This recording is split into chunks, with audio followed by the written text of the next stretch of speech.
O tema de hoje é um tema muito pertinente, de acordo com tudo que a gente tem ouvido, né? Como é que nós fazemos com os nossos filhos, né? Como é que nós fazemos com os filhos da aliança? O que é que a Bíblia exige de nós e como é que nós devemos ensiná-los à luz disso, com respeito ao culto público. E vamos falar também sobre o culto doméstico, né? E eu queria, antes de começar, que nós orássemos e pedíssemos que o Senhor nos abençoasse nessa tarde, que fosse uma tarde proveitosa para nós. Senhor, nós te louvamos por tudo que nós já temos ouvido até agora. Confessamos, ó Deus, a nossa incapacidade em entender as tuas coisas por nós mesmos, também de colocá-las em prática. Por isso nós carecemos e necessitamos do teu Espírito Santo, nos auxiliando, nos ajudando, nos ensinando, nos apacentando. Tem misericórdia de nós, dá-nos, ó Deus, momentos de reflexão agora à noite, agora à tarde. Nos ajuda, Senhor, a compreender o que a tua palavra fala em detrimento daquilo que nós achamos, em detrimento daquilo que o mundo fala. É isso que nós pedimos e te clamamos em nome de Jesus. Amém. A primeira pergunta, pode passar aí, Sibeli. A primeira pergunta que eu quero fazer para você, se der errado com o que eu falar aqui, alguém me avisa. A primeira pergunta é a seguinte: culto é lugar de criança? Então, antes da gente passar a falar sobre como nós ajudamos os nossos meninos e as nossas meninas a se comportarem no culto público, como é que nós devemos ensiná-los, em primeiro lugar a gente precisa saber a importância disso. Se nós não entendermos que criança precisa ficar no culto, se nós não entendermos o que é o culto público, nós como mães não teremos condições de cobrar nada dos nossos filhos, né? O que nós vamos cobrar vai ser algo apenas mecânico, então a gente precisa entender. E eu queria voltar à segunda palestra que nós tivemos hoje, quando o pastor disse e explicou um pouquinho sobre o que é o princípio regulador do culto e o princípio normativo para o culto. Eu sei que vocês estão, a maioria de vocês pelo menos está acostumada com esses conceitos, né? E eu queria dar uma rápida pincelada. O princípio normativo do culto é aquele utilizado pela Igreja Católica, pela Igreja Luterana e por muitas igrejas evangélicas. Esse princípio diz o seguinte: a Bíblia não proíbe, a Bíblia não diz expressamente, não pode dançar na igreja. Não diz isso. Então a gente pode fazer, porque a Bíblia não diz que não é para fazer. Esse é o princípio normativo. E o princípio regulador do culto, que é o princípio adotado por todos os reformados, é aquele que diz que só pode ser feito no culto público aquilo que a Bíblia expressamente afirma e manda. Tá? Então a gente precisa entender isso. Por que eu estou dizendo isso para vocês? Porque tudo que nós fazemos no culto público, tudo, desde a hora que a gente entra até a hora que a gente vai embora, tudo que é feito no culto público precisa ser prescrito expressamente pela palavra de Deus. E aí eu desafio você a me mostrar um versículozinho, um só, que mande, já que o princípio regulador do culto diz que tudo tem que ser ordenado pela Escritura, então mostre-me um versículo no Novo ou no Velho Testamento que diga: tira as crianças da igreja, mande as crianças para a salinha na hora da pregação, tirem as crianças de perto de mim, diria Jesus.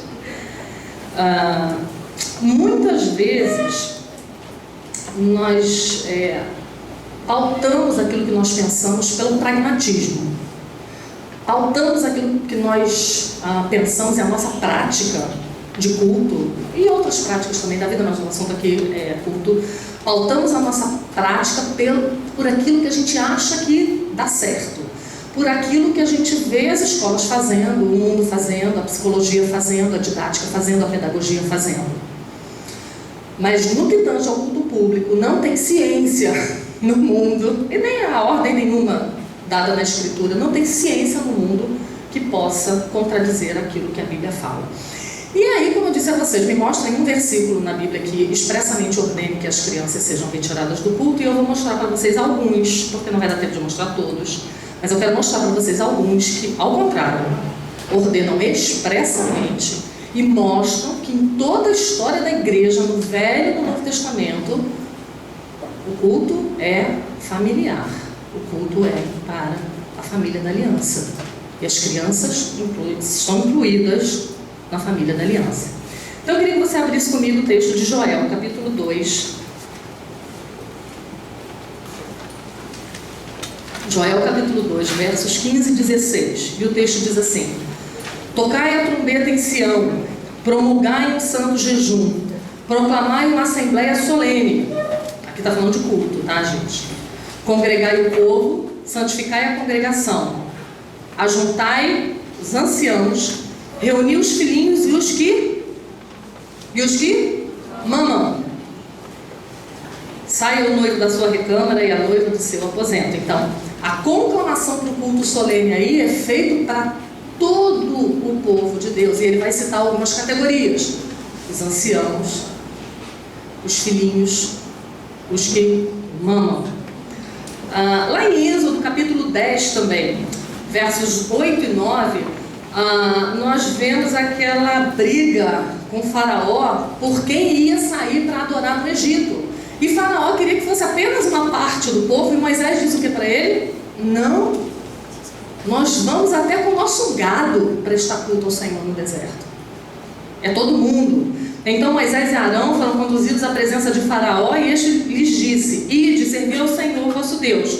Porém, quais são os que hão de ir? Respondeu-lhe Moisés: havemos de ir com os nossos jovens, com os nossos velhos, e com os filhos, e com as filhas, e com os nossos rebanhos, e com o nosso gado havemos de ir, porque temos de celebrar festa ao Senhor. Então, levanta acampamento e bora todo mundo. Deuteronômios 20 é um texto maravilhoso, que a gente vai usar mais no final, mais especificamente. Eu só vou lê-lo agora, depois eu vou fazer uma pequena reflexão sobre ele. Deuteronômio 6, 20 diz assim: quando o teu filho no futuro te perguntar, dizendo: o que significam os testemunhos, estatutos e os juízos que o Senhor nosso Deus vos ordenou? Aquela criança ali está acostumada, ela foi criada num ambiente onde ela conhece todos os testemunhos, os estatutos e os juízos de Deus. 2 Crônicas 20, verso 30, também nos ensina a mesma coisa. Todo Judá estava em pé diante do Senhor, como também as suas crianças, as suas mulheres e os seus filhos. Todo o povo estava de pé para ouvir a lei de Deus. Ali era culto. Toda a família do pacto estava junta, toda a família da aliança estava junta para ouvir a palavra de Deus.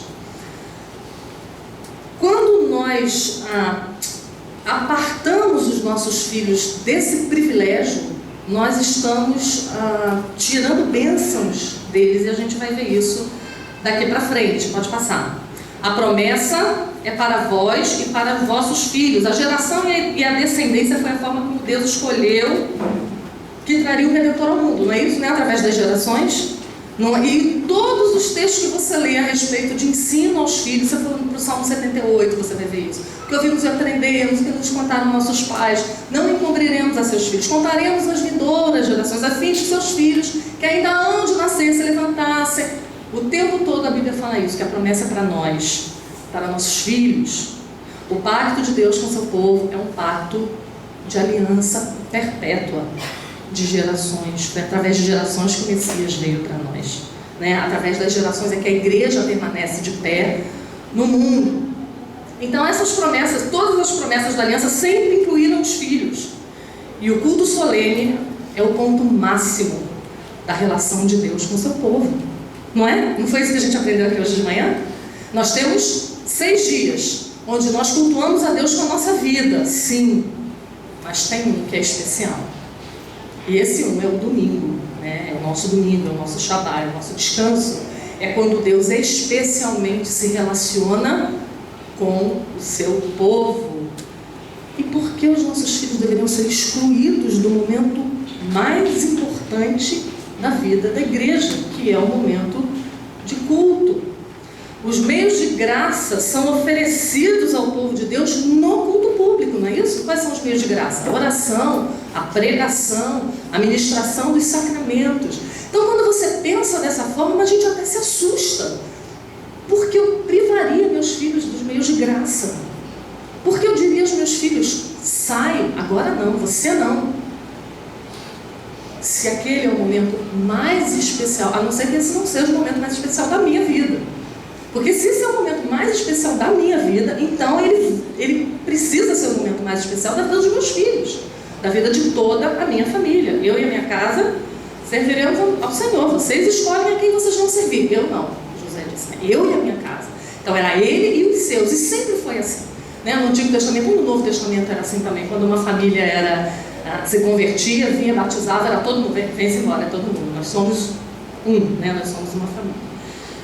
E aí a gente tem que entender isso, que é no dia do Senhor, isso foi falado aqui hoje, eu copiei e falei.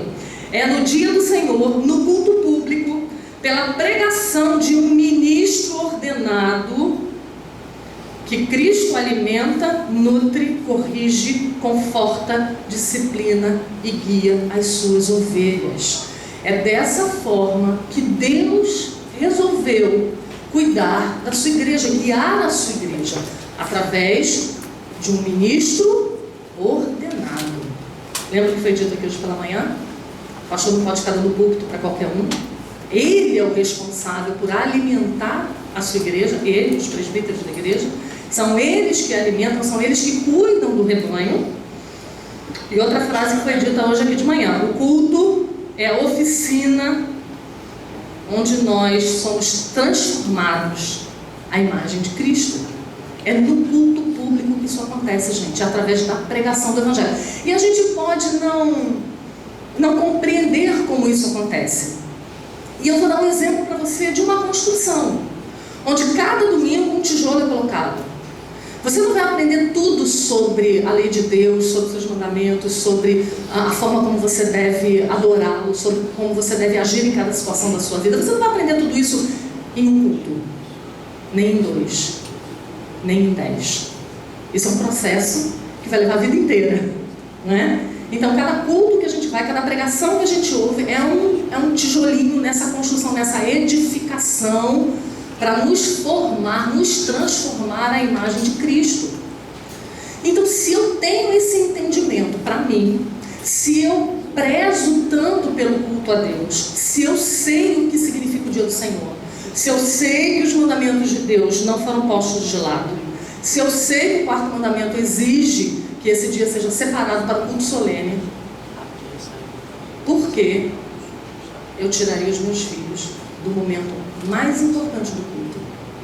Porque o culto é feito de 2 momentos: o momento em que o povo de Deus fala com ele e o momento em que Deus fala com o seu povo. Qual dos dois é mais importante?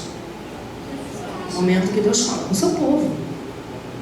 Os puritanos diziam que quando um ministro fiel sobe ao púlpito e começa a pregar e a expor as Escrituras, é Cristo quem está falando da sua igreja. É o próprio Cristo. E aí, nesse momento, onde Cristo vai falar na igreja, eu digo: crianças, saiam. Pode passar. A permanência das crianças no culto público é dever dos pais e privilégio das crianças. É isso que está aí?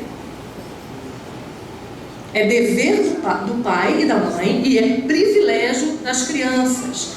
E aí eu fiz uma conta, só para a gente ter uma noção do que a gente faz. Uma conta básica. Quando as crianças são excluídas da pregação da palavra de Deus, tem igrejas que tiram na hora da mensagem, o que é muito ruim. Tem igrejas que tiram desde sempre, o que é muito pior. Eu conheço igrejas que fazem a oração inicial e despacham as crianças para a salinha. Eu conheci uma esposa de pastor que ela disse para mim: na minha opinião, criança não devia nem pisar na igreja. Elas já deviam chegar e ir direto para a classe. Elas não precisavam pisar na igreja, né?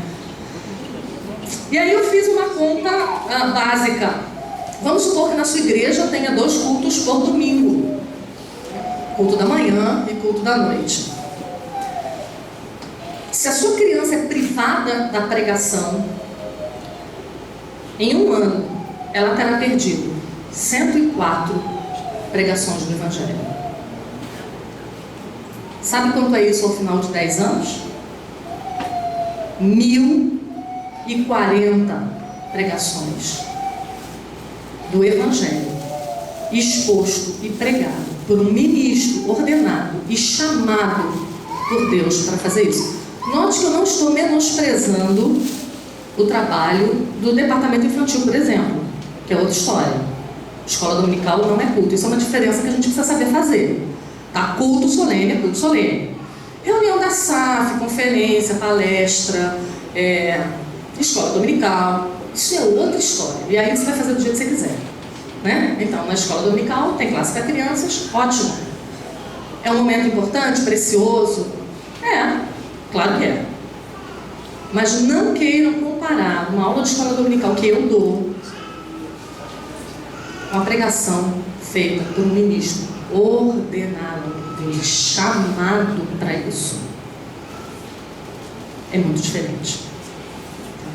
Então, quando nós excluímos as nossas crianças, quando ela tiver 10 anos, que é geralmente a idade em que as igrejas aí começam a lutar com um pré-adolescente que nunca ficou sentado assistindo uma mensagem, e aí a partir de agora ele vai ter que se acostumar, ao invés de ir para a classinha. E muitas dessas classinhas nós vemos, não um cultinho, se isso pudesse ser chamado de cultinho, mas nós vemos uma historinha rápida, um videozinho, muito lápis de cor, brinquedo, né? Então as crianças vão para um playground ao invés de estar no culto público, né? Então, com 10 anos de idade, essa criança terá perdido 1.040 pregações. Isso é um absurdo, isso é impraticável. Se você juntar tudo isso, você vai ver que o seu filho, ele vai ter um arcabouço. Eu falo isso de experiência própria. A minha experiência não é paradigma para nada nem para ninguém. O nosso paradigma é a palavra de Deus. Mas todos os meus filhos foram criados dessa maneira. E todos os meus filhos com 10 anos conversavam sobre teologia com o pai deles, todos eles. E faziam perguntas que eu falava: não sei, ajuda, socorro. Porque eles foram acostumados desde cedo a botar a cabecinha para funcionar. A gente vai continuar falando sobre isso mais tarde. Então, se nós vemos o culto como privilégio e entendemos que estamos diante do Deus de toda a terra, se ansiamos e esperamos por esse momento durante toda a semana, se entendemos o sentido do ajuntamento solene do povo de Deus para adorá-lo, por que negaríamos esse privilégio aos nossos pequenos? Nós não queremos sempre o melhor para os nossos filhos? Não é isso que a gente quer? Então, como que a gente diria para eles, na hora que Deus vai falar com o povo dele: você não, você atrapalha, sai. David Clarkson escreveu o seguinte sobre o que é o culto público. Olha que coisa linda. Por isso é que às vezes eu acho que falta um entendimento do que é o culto público. Falta amor ao culto, falta amor a Deus, a saber o que Ele faz no meio do seu povo, quando o seu povo se ajunta.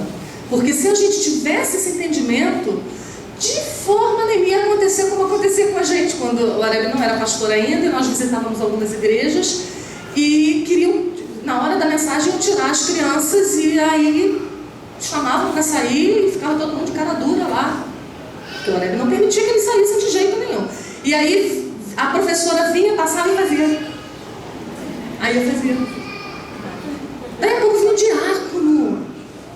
Sabe, é assim: como você tem a cara de pau, né? O coração mau, a ponto de permitir que os filhos venham aqui. Tira essas crianças daqui.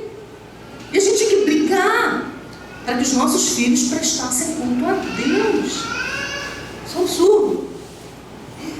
E aí David Clarkson escreveu o seguinte: olha que coisa linda. O Senhor comprometeu-se em estar com cada um dos seus santos individualmente. Mas quando eles estão reunidos em culto público, todos esses compromissos individuais estão conjuntamente unidos. O Senhor compromete-se a deixar defluir, por assim dizer, um fluxo de sua presença confortadora, revigorante para cada um dos que o temem. Mas quando muitos desses indivíduos ajuntam-se para adorar a Deus, esses diversos fluxos então combinam-se em uma única torrente. Assim, portanto, a presença de Deus, que desfrutada em particular, é um mero regato, em público torna-se um rio que alegra a cidade de Deus. O Senhor tem um prato para cada alma que individualmente o serve de verdade. Mas quando muitos indivíduos se congregam, há uma grande variedade, uma confluência, uma multidão de pratos. A presença do Senhor no culto público, então, torna-se um banquete espiritual. Não é isso que a gente tem experimentado? Não é isso que a gente tem experimentado nas nossas igrejas? Quando o culto termina, você está... Deixa eu procurar minha amiga. Cadê Fernanda? Vem cá. Menina, viu? Foi isso que a gente conversou essa semana. Que mensagem, que pregação. Eu também estava lendo sobre isso. Não é isso. Não é Deus se movendo no meio do seu povo, não é todos nós juntos experimentando o apacentar de Deus na nossa vida.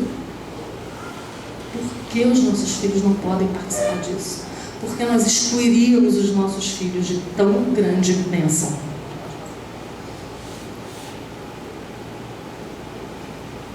E esse é um ponto que a gente não costuma pensar. O Davi, um dos meus filhos, estava escrevendo um artigo para o Inconformado sobre esse tema, sobre a visão de um filho que foi criado, deu na igreja do lado da mãe, né? Porque eu estou falando a parte de quem ensina, né? Então ele foi contar, ele já é um adulto, tem 20 anos hoje, e ele foi contar a visão dele, a perspectiva dele. E nós estávamos numa conferência e quem estava lá era o pastor Pat Tripp, aquele que escreveu Pastoreando o Coração da Criança. E o Davi falou, eu vou lá conversar com ele sobre esse tema, porque ele certamente ele vai me dar mais subsídio, né? E aí chegou para ele e foi direto. Pastor, o que você acha de tirarmos as crianças do culto público? E a resposta dele foi essa. Eu nunca tinha ouvido isso. Nunca tinha pensado por essa perspectiva. Ele disse, seu filho está quebrando o quarto mandamento. Eu falei para vocês. Pergunta 117 do Catecismo Maior. Como deve ser santificado o sábado ou o dia do Senhor? O sábado ou o dia do Senhor deve ser santificado por meio de um santo descanso por todo aquele dia, não somente de tudo quanto é sempre pecaminoso, mas até de todas as ocupações e recreios seculares que são lícitos em outros dias, e em fazê-lo nosso deleite, passando todo o tempo, exceto aquela parte que se deve empregar em obras de necessidade e misericórdia, nos exercícios públicos e particulares do culto a Deus. Para este fim, havemos de nos preparar. Então, o que é exigido de nós é que gastemos o nosso tempo no culto público e particular ao Senhor no dia que Ele reservou para Ele. Então, quando os nossos filhos não fazem isso, não gastam o seu tempo no culto público, mas eles são retirados do culto público, eles estão quebrando o quarto mandamento. E aí, a gente vai refletir um pouquinho por que muitos pais agem assim. Por que muitos pais gostam, primam, brigam por isso nas suas igrejas quando não tem. Por que muitos pais desejam que seus filhos sejam retirados do culto público? Em primeiro lugar, por desconhecimento. Esse eu acho que é um motivo, é um motivo de grande parte dos pais desejarem que seus filhos estejam fora do culto público. Não entendem o que foi isso aqui que David Clarkson falou, né? Essa maravilha que é o culto público. Desconhece todas essas passagens que nós lemos aqui, falando que o povo estava todo em pé, gente, não estava sentado no ar-condicionado, ouvindo toda a lei. Estava em pé diante de Deus, ouvindo a leitura da lei. Né? E as crianças, os que mamam, os velhos, todo mundo junto. Então, em primeiro lugar, eu acho que por desconhecimento. Em segundo lugar, eu coloquei algumas razões que eu pensei, né? Certamente tem outras razões, né? Mas algumas que eu vejo muito por onde eu passo. As mães compartilhando comigo, conversando comigo, né? O que elas sentem, né? Muitas vezes também porque as pessoas estão acostumadas a terceirizar todas as áreas da vida do filho. Então não são mais as mães que criam os filhos. Quem cria os filhos são os papais, são as creches, são as avós, né? Então, se eu já me acostumei a terceirizar todas as áreas da vida do meu filho, por que não terceirizar também a vida religiosa do meu filho? Não é? Então, eu passo para alguém, eu não estou com ele ali do meu lado para ensiná-lo que hora de levantar é para levantar, que hora de sentar é para sentar, que hora de fechar o olho para orar é hora de fechar o olho para orar. Eu não quero ter essa responsabilidade, porque eu estou acostumada a passar a bola para frente. motivo? Os pais hoje em dia, não sei se hoje em dia ou se sempre, ou de um tempo para cá, não tem mais controle sobre os filhos, né? Então também passa por uma crise que as nossas famílias vivem dentro das igrejas, né? Então eles querem ter pelo menos sossego na hora da pregação. Esse é o argumento mor, né? Porque se o meu filho estiver ao meu lado, eu não assisto a pregação. E isso deve fazer a gente pensar. Porque se você tem um bebê, ok. Mas eu não posso entender porque uma criança de 6, 7, 9 anos te atrapalha a fazer alguma coisa.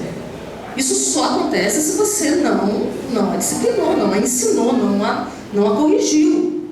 Uma criança nessa idade é uma criança que já está apta para te obedecer da primeira vez que você falar qualquer coisa para ela. A menos que você tenha deixado de lado essa parte, né? Muitas vezes também isso acontece porque os pais têm medo dos seus filhos deixarem de gostar da igreja. Esse é um argumento que eu já ouvi muito a minha vida inteira. Ah, mas se eu obrigar ele a ficar sentado, ele vai crescer gostando da igreja, não. Ok, aí tem uma ideia muito errada nesse pensamento. Por quê? Porque filho não pode ser criado fazendo o que gosta. Ele tem que ser criado fazendo o que é necessário, o que é obrigação. Ou se seu filho disser para você: então, mãe, não estou mais afim de ir para a escola. Escola é ruim, é chato, tem muita tabuada, detesto tabuada, mãe, não vou mais fazer tabuada. Aí você fala: tá bom, filho, você não quer, né? Ou seu filho está com pneumonia e ele tem que tomar uma injeção, um antibiótico, e ele diz: não gosto. E você vai dizer: tá bom, filhinho, né? Você não gosta? Então não toma. Não é assim. Só que na questão de você dar um antibiótico, você dar uma injeção para o seu filho, é questão de vida ou morte imediata, iminente. A questão do culto é questão de vida ou morte a longo prazo. Porque se você não ensina o seu filho a amar as coisas de Deus, não pense que vai descer uma aura, alguma coisa muito mística, que vai fazer o seu menino de 10 anos falar: ai, que vontade de ir para a igreja. Vou ler a minha Bíblia todos os dias.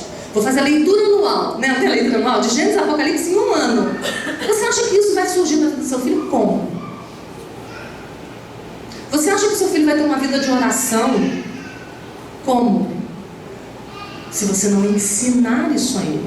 E um dia eu conversando com uma mãe lá da nossa igreja, e ela estava preocupada com isso, porque a gente fez um blog pequenininho para incentivar os pré-adolescentes a lerem a Bíblia todo dia. Então todo dia a gente escrevia um comentário, um jovem mais velho escrevia um comentário sobre o texto, e os meninos eram obrigados a ler o texto e a ler o que eles comentaram, explicando o texto. E aí ela veio falar comigo: eu estou tão chateada com o meu filho, porque um menino de, na época, sei lá, 10 anos, 11 anos. Estou tão chateada com ele, porque se eu esquecer 2 dias de cobrar dele, são 2 dias que ele não vai ler a Bíblia. Eu falei: você e todo mundo, né, gata? O mundo. Isso acontece com todo mundo. Ela achou que era um problema dele. Eu falei: você acha que os meus filhos eram como? Os meus filhos eram os crentes. Aos 9 anos lendo a Bíblia, aos 10 anos lendo a Bíblia e para vigília orar. Não era, gente. Eu ficava no pé deles. Então isso é uma ilusão que nós mães muitas vezes temos, uma visão romântica de que aquilo que é conseguido através de esforço e de disciplina não é bom, é ruim. O que é bom é só aquilo que você faz quando você está afim, quando o seu coração te manda. E não é assim. Eu ficava desesperada porque eu sempre gostei de ler, o Areb lia muito, lê muito, sempre leu muito. E os meus filhos não gostavam de ler. E aí eu ficava triste. E eu tinha uma amiga que falava assim: Simone, bota assim, ó, os livros assim, ó, na mesa, que vai ter uma hora que eles vão... Nunca teve essa hora. Eles, por curiosidade, pegaram o livro. Não teve, eles não gostavam. E aí chegou uma hora, quando eles pegaram uns 12 anos, que eu falei: não é possível isso não. Está errado. Vocês vão ler. E aí formamos um grupo de leitura com os meninos da igreja. Cada um tem um mês para ler o livro. E depois tinha que voltar, trocar o livro, cada um dizer o que leu, explicar como é que foi o livro. Foi uma luta durante anos para que eles aprendessem a gostar de ler. Foi uma luta. Já leu o seu livro hoje? Não, vou ler daqui a pouco. Daqui a pouco passou. Já leu o seu livro? Ainda não. Última vez que eu falo. Vai ler seu livro agora. Aí ia ler o livro agora. Aí no dia seguinte eu falava, hoje eu não vou perguntar, quero ver se ele vai ler o capítulo. Lucas leu o capítulo? Esqueci.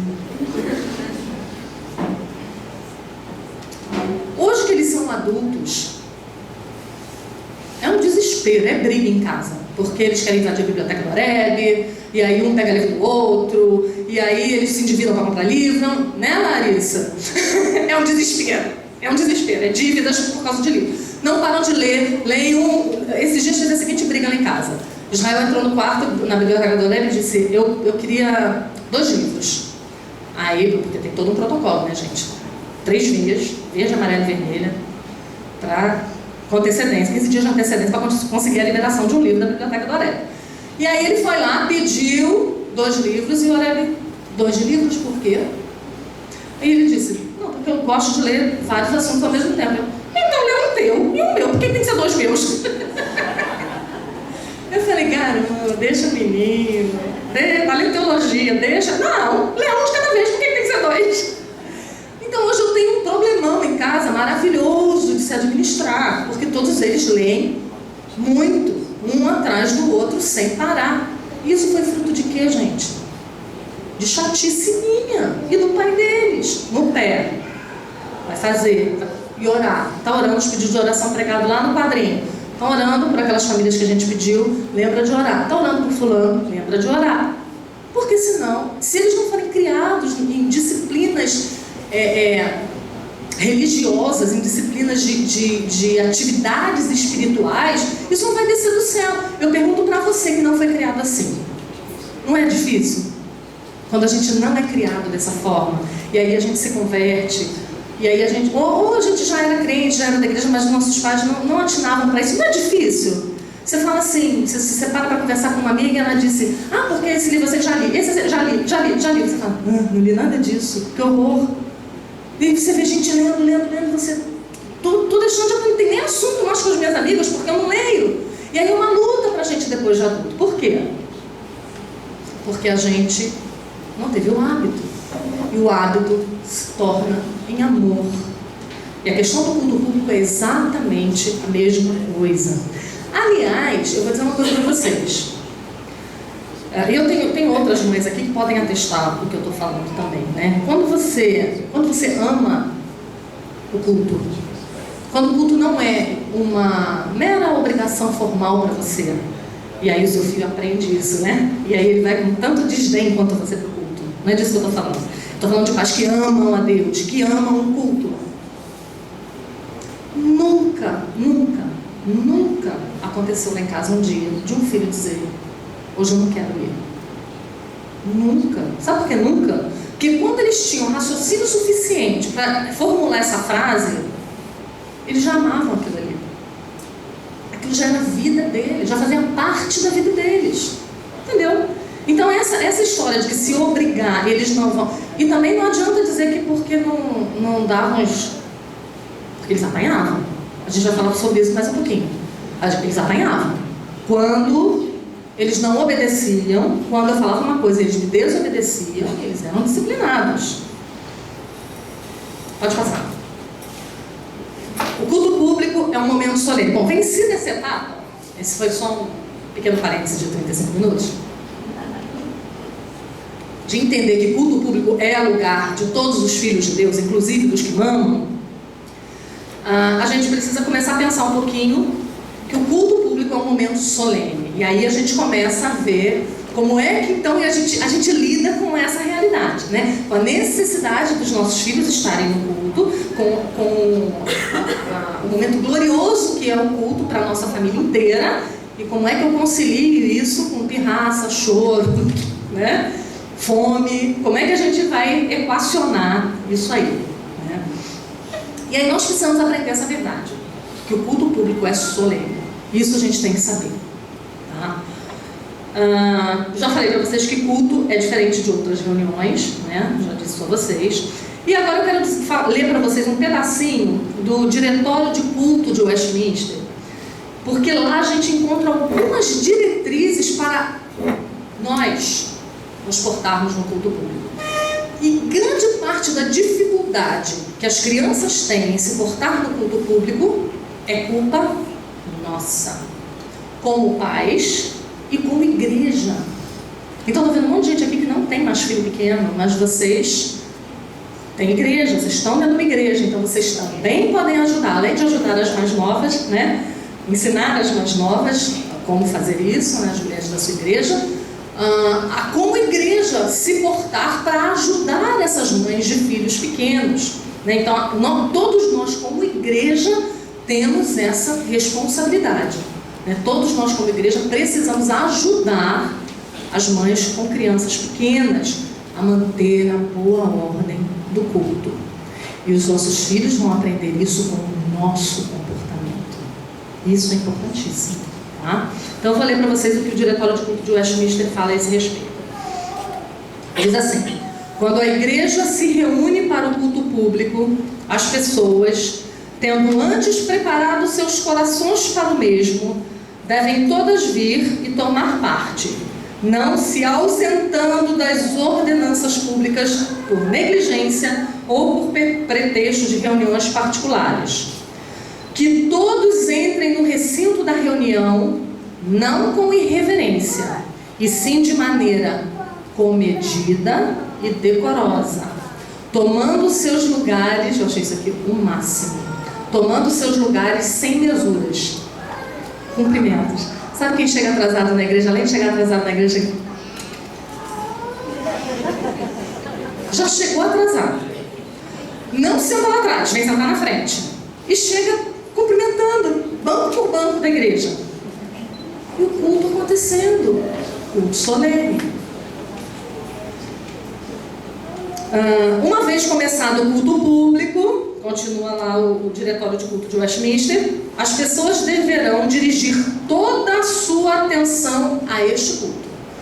Esse é um ponto importante para a gente, porque quando nós mães somos dispersas, nós estamos criando filhos dispersos. Quando não pode passar uma mosca, que a gente está na mosca, aí alguém chegou, a gente tem que olhar para quem chegou, aí caiu um lápis, a gente olha para o lápis, aí alguém cochichou, a gente olha para quem cochichou. Então os dois que cochicharam atrapalharam e eu atrapalhei porque eu olhei para... Criar filhos num ambiente de igreja assim é muito difícil, porque se a criança percebe, isso acontece muito na nossa igreja. Nossa igreja é uma igreja muito pequena, que se tornou igreja apenas há 1 ano. Nós estamos com um grupo muito coeso, muito parecido, e todas as crianças sempre foram acostumadas a ficar no culto. Então nós temos várias crianças que sempre prestam culto com todos os adultos, normalmente em silêncio ao lado dos pais. Aí chega uma família nova. Primeiro domingo, segundo domingo, eu já arrancar cabelo. No terceiro, já está melhor. No quarto, no quinto, você não sabe mais quem tem aquela criança. Ninguém explicou nada a ela, porque ela acabou de chegar na igreja. Agora ele não chamou no gabinete para dar um sabão nela. Não aconteceu nada disso ainda.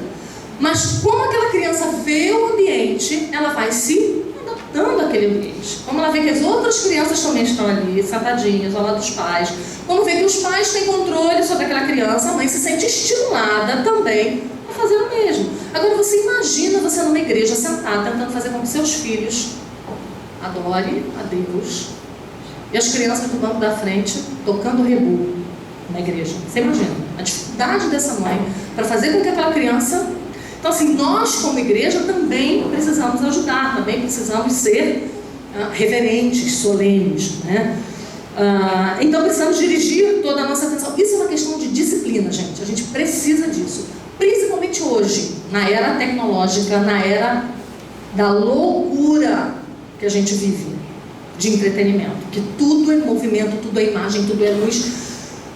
Parar para assistir alguém falar, parar para ouvir uma pregação, é uma coisa que você tem que ter disciplina. Eu tenho ouvido isso de muitos jovens, inclusive jovens novos que têm chegado à nossa igreja, que têm dito isso para mim e para ela. A gente tem dificuldade de acompanhar a pregação, porque o tempo todo que a gente ouvia a pregação era a pregação com slide, era a pregação de 15 minutos, era a pregação com uma música no meio, era a pregação que levanta os braços e coisa a coluna. Agora que eu tenho que sentar e ouvir 50 minutos de uma pregação, eu não consigo, eu estou me treinando para isso. Porque a gente vive numa cultura de entretenimento, de imagens picadas e de coisas muito rápidas, e a gente não consegue mais se focar. Isso é péssimo. Então a gente precisa cultivar isso na gente, se a gente quer cultivar isso nos nossos filhos. Então, continuando com a leitura do diretório de culto. Evitando, aí ele vai falar algumas coisas que a gente deve evitar, né? Evitando ler qualquer coisa que não seja o que o ministro está lendo ou citando no momento. Boletim. Editorial de boletim. Culto não hora para ler editorial de boletim. Revista da SAF. Jornal da EPB. Não hora. Culto é culto. Vão abrindo o texto que o pastor mandou. Ou então você vai falar na reunião das mulheres na segunda-feira, o pastor está pregando, você está lá no salmo, que é o texto que você vai falar. Não é hora para isso. A hora é de prestar atenção no que está acontecendo ali. Como igreja, corporativamente. Então, evitando ler qualquer coisa que não seja o que o ministro está lendo ou citando no momento, e abstendo-se, sobretudo, de todos os cochichos, consultas, saudações, cumprimentos particulares e a quaisquer pessoas presentes ou que estejam entrando, como também de todos os olhares fixos, cochilos é ótimo, né? E outros comportamentos indecorosos que possam perturbar o ministro ou as pessoas em volta, ou impedir a si mesmo ou a outros de cultuar a Deus. É isso que diz o diretório de culto de Westminster. Então, chegar com sono no domingo, a gente vai falar um pouquinho sobre isso daqui a pouco. Chegar com sono no domingo, ir para a igreja dormir no ar-condicionado, na cadeira confortável. Né? Então tudo isso começa com a gente. Se a gente está inquieto, se a gente está cansado, se a gente não está aguentando o que está acontecendo ali, se o que está acontecendo ali não me interessa. Lembra de Deuteronômio 6? Antes de falar, tu inculcarás isso aí na cabeça dos teus filhos, ele fala, essas palavras que hoje te ordeno estarão no teu coração. Aí sim, tu as inculcarás a teus filhos. Então, se isso tudo não está no nosso coração, se tudo isso não são coisas que eu amo, se a reverência a Deus não é uma coisa que faz parte do meu cotidiano, não porque o pastor vai brigar comigo, mas porque eu estou diante do grande rei de toda a terra. Porque Deus está presente, ou a gente não acredita mais nisso? Ou a gente não crê que no meio do povo de Deus, Deus está presente? Quando a Assembleia Solene está reunida, Deus está presente. É a Ele que nós estamos escutando, porque a gente esquece disso às vezes, a gente acha que a gente está indo para uma reunião qualquer, né? Então, se nós conseguimos entender a grandiosidade e a seriedade que é estar diante de Deus, talvez o comportamento dos nossos filhos no culto público passe a nos preocupar mais. E talvez a gente tenha mais empenho em ensiná-los, né? E aí, aquilo que eu já falei, uma igreja silente, uma igreja reverente também ajuda nesse processo. Pode passar. E aí nós vamos ver agora como nós podemos treinar os nossos filhos para isso. Eu queria citar um dizer desse livrinho aqui, ó, que se vocês não têm, deveriam ter. A Família na Igreja, Dr. Joel Bick, tem aqui para vender. E ele fala uma coisa muito interessante. Ele diz assim, que nós devemos estar aptos para ouvir a exposição verbal das Escrituras. Todo crente deve ir ao culto apto para isso. E nós devemos ensinar isso aos nossos filhos. Ele diz assim, a palavra de Deus pregada deve envolver tanto o ministro quanto os ouvintes, adultos e crianças. Essa recepção envolve, como colocaram os teólogos de Westminster, que aqueles que ouvem a pregação deveriam comprovar nas Escrituras o que eles ouvem e receber a verdade com amor, mansidão, ânimo pronto, como a palavra de Deus. Então, não só nós, mas nossos filhos devemos estar atentos ao que está sendo pregado, para ver se aquilo realmente é assim, de fato é assim, como os crentes de Bereia, ensinando os nossos filhos a isso. O pastor está falando que o texto está em coisa mais linda que eu acho no culto público. É quando o pastor fala assim, ele não diz assim, vamos abrir, abram comigo por favor em Mateus 4, 25. Ele não diz isso, ele só diz assim, porque aquele texto lá de Mateus 4, 25 vai ser assim, todo mundo ficou, o pastor nem mandou abrir, mas o povo vai lá, o povo abre. Aí ele fala, e aquele texto assim, todo mundo vai. Por quê? Porque o pastor está pregando e os crentes estão ali com a Bíblia na mão. E ele fala e os crentes estão ali. Né? O que é isso? São crentes ávidos para ouvir as Escrituras, crentes ávidos para aprender, para entender aquilo que o Senhor está nos ensinando. Né? Então, Nós precisamos ser exemplo, então, de respeito e de amor ao culto. Só assim isso terá impacto sobre a vida dos nossos filhos. E aí, a gente vai partir para um detalhe que faz uma grande diferença. O comportamento deles no culto, o comportamento dos nossos filhos no culto, vai revelar muito sobre o que temos feito com os nossos filhos durante a semana. O 7º dia revelará muito sobre os 6 primeiros dias da semana. Em que sentido? O domingo vai ser um reflexo daquilo que ele está vivendo. Então, se você não tem controle sobre os seus filhos nos 6 dias da semana, você não tem controle sobre ele no domingo de manhã. Então, toda a indisciplina e toda a falta de vara da sua casa é exposta publicamente no domingo de manhã para todo mundo ver. A falta do culto doméstico, pode passar, é o próximo tema. A falta do culto doméstico também vai fazer com que os nossos filhos não se preparem para o domingo. Vocês lembram do que a gente leu hoje aqui de manhã também? Que são os 3 suportes da nossa vida cristã: culto privado, culto doméstico e culto solene, culto público. Então, o culto doméstico é isso. O Joel Bick, nesse livro, ele diz assim: assim como o lar caminha, assim caminha a igreja e a nação. O que a gente está vivendo no nosso país só reflexo de quem nós somos. Os problemas que a gente tem na nossa igreja é só um reflexo de como nós temos criado os nossos filhos. É só um reflexo. J.M. Manson dizia o seguinte: um lar sem culto doméstico não tem alicerce nem teto. É ali, em casa, que as crianças vão aprender que existe um Deus diante de quem ela precisa se curvar e diante de quem toda aquela família tão atarefada, com tantos compromissos, em algum momento do dia dá uma parada em tudo. Desliga a televisão, fecha os livros, desliga o telefone e todo mundo naquela casa para se prostrar diante do Deus daquela família, diante do Deus daquela casa. Desde sempre. Desde sempre. O primeiro culto doméstico que nós fizemos com o Lucas foi na maternidade. Quando ele chegou, a primeira coisa que o Maria fez: nosso primeiro culto doméstico com ele. Porque culto doméstico não é só para criança não, tá, gente? Culto doméstico é para nós, família, marido, mulher. Porque aí tem gente que faz culto doméstico para as crianças, quando eles ficam adolescentes não precisa mais, né? Ou quando eles vão embora de casa, marido e mulher não leem mais a Bíblia junto, não oram juntos mais, não precisa, né? Culto doméstico não é para criança, culto doméstico é para crente, né? Então eles vão aprender que ali é momento deles se aquietarem, deles guardarem os brinquedos, deles pararem para ouvir. E isso é um treinamento que você vai dar 6 dias, um pouquinho cada dia, para que no domingo ele esteja treinado para aquilo. Ele já sabe que a hora que ele botou o pé ali dentro, que lugar é aquele. Ele já sabe o que vai acontecer ali. Aquilo não é um ambiente estranho para ele, né? E aí, como o Joel Bick fala nesse livro, Família na Igreja, ele dá algumas indicações do que nós precisamos fazer nesse culto. Ele fala sobre instrução da palavra de Deus, sobre oração, sobre cânticos de louvor e sobre catequese.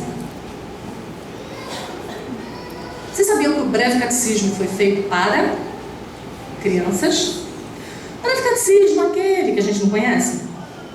Porque se eu te perguntar a pergunta número 1, nós vamos falar em curso, se eu perguntar 14, nem eu sei. Aquele foi feito para ensinar as crianças, porque tinha a confissão de fé, catecismo maior, vamos fazer o menor, breve, é pequenininho, perguntas e respostas para facilitar o entendimento das nossas crianças a respeito de quem é Deus, né? A palavra catecismo tem uma origem grega.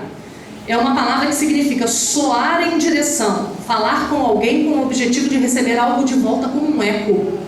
Então esse é o objetivo da catequese. Quem fez você?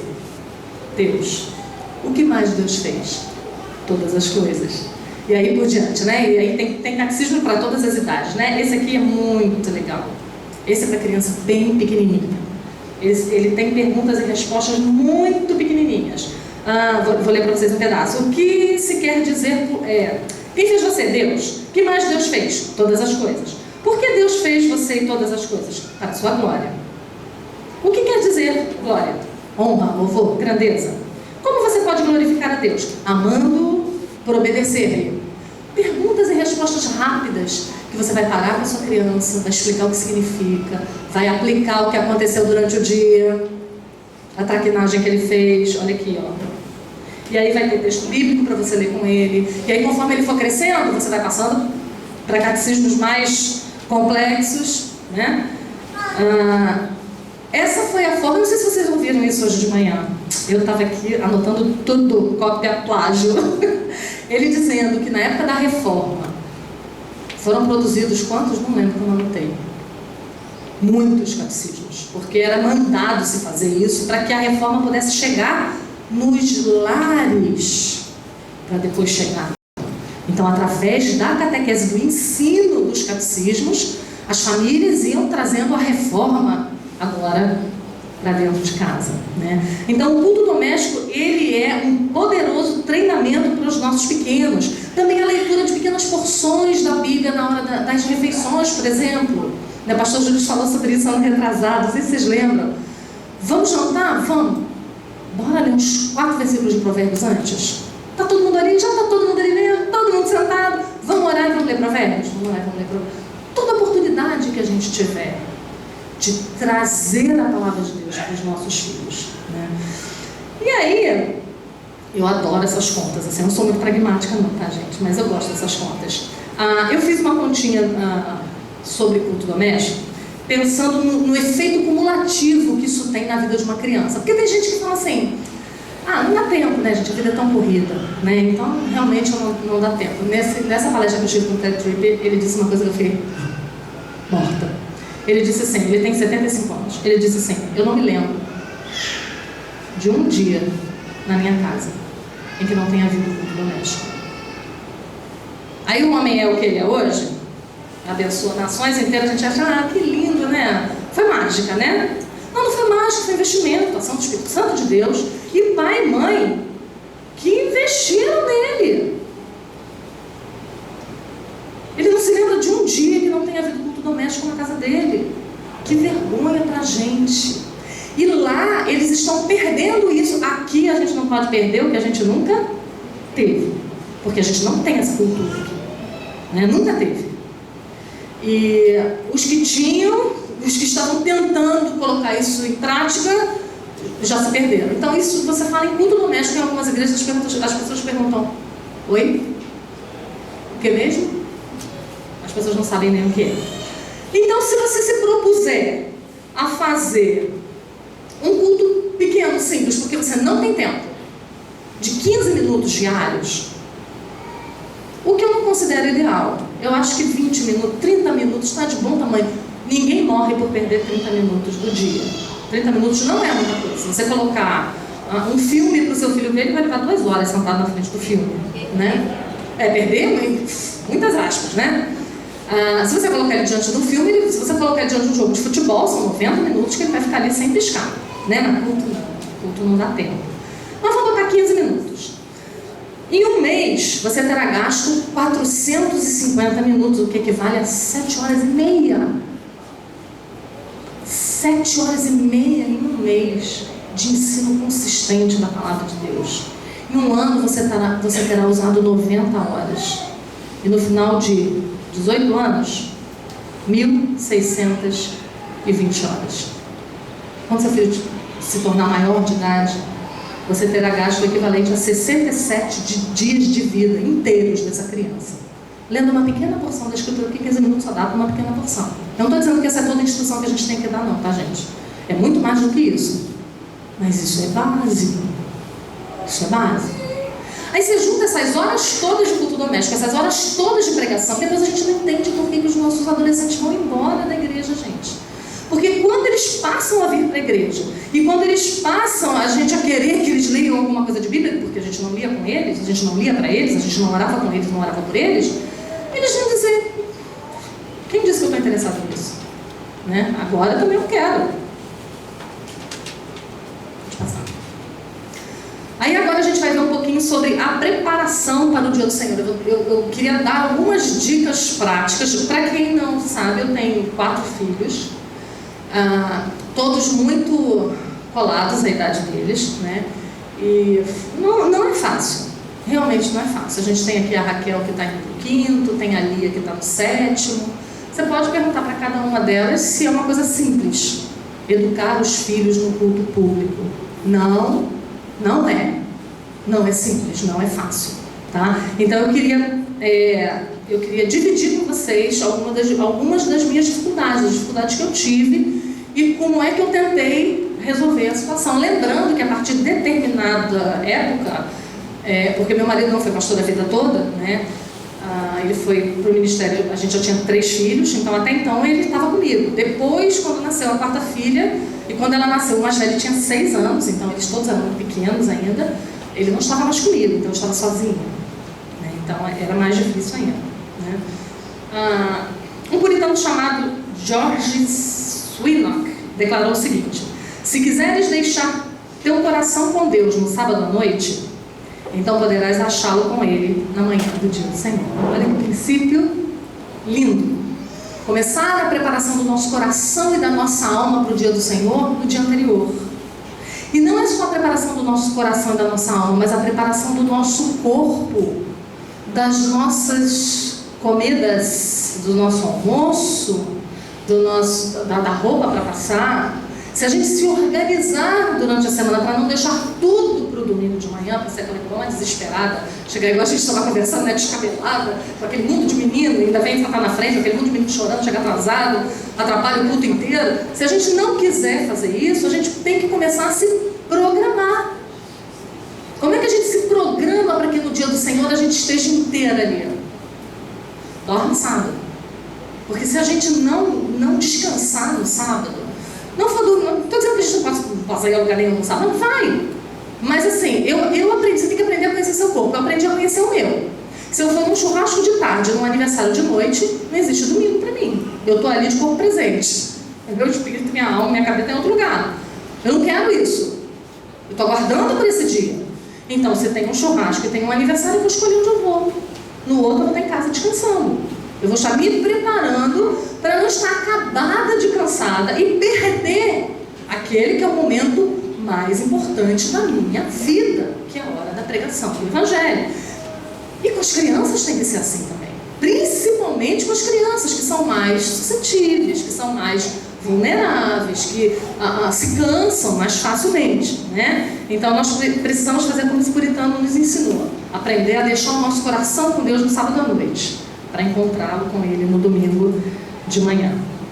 A ideia expressa nesse pensamento puritano é a seguinte: a batalha do domingo ela vai ser perdida ou ganha no sábado, né, de acordo com o que nós nos planejamos. A preocupação dos nossos pais puritanos era de que a nossa semana fosse cuidadosamente ordenada, a fim de que o dia do Senhor fosse plenamente gozado, sem preocupações com afazeres cotidianos e cansaço.